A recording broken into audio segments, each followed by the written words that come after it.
در ناحیه وسیع سیمچوب‌های برکی با ستون‌های охану бетони иваз карда шуданд. کормандони шабакахои барки нохия ба иваз намудани симчубхои деҳаҳои ҷамоати деҳоти ба номи рӯдаки ҳамин гуна корҳоро дар ҷамоати деҳоти тугарак анҷом доданд. симчубҳо аз солҳои 70-уми асри гузашта боқӣ мондаанд, кӯҳна ва фарсуда гаштаанд.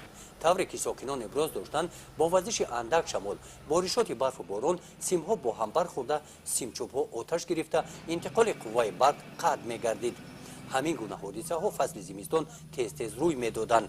бо иваз намудани симчубҳо ба сутунхои охану бетони, кормандони шабакахои барк иброз доштанд ки дигар ин гуна ҳодисаҳо рӯй нахоҳанд дод. дар қишлоқ мо ҳозир мо халқа мефурам, мо бо як нуқтаи тиви боша, роҳамон асфалтпӯш шаванд, айнай масъалаи барқ ҳал шид.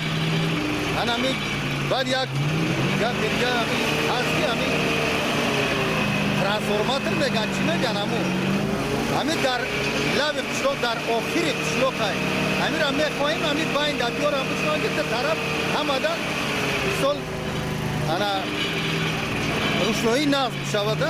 иваз намудани симчубҳо бо сутунҳои охану бетони кори кормандони шабакаҳои барки нохияро дар минтақаҳои назоратӣ хеле осон кард. дар соли 2018-2019 ягон ҳолати садамавӣ вазин дар шабакаҳои барк гирифта нашуданд. ҳамон ҳолатҳое шиданд ки симчубҳо каҷала шуданд ки аз тарафи кормандони шабакаҳои барқии ноҳияи Восеъ дар муддати кӯтоҳ бартараф карда шуданд. аз ин марказ фаъолияти омодагӣ ва кори ҳамаи хатҳои интиқолии қувваи барк ба шаҳрак ва деҳаҳо назорат бурда шуда, ҳангоми рух додани ҳодисаҳои табиӣ нуқтаи садамавӣ тез муайян карда мешавад. гузориши хоҷа назриев, худоиназар зуҳуров аз ноҳияи Восеъ барои барномаи иттилоотии навид.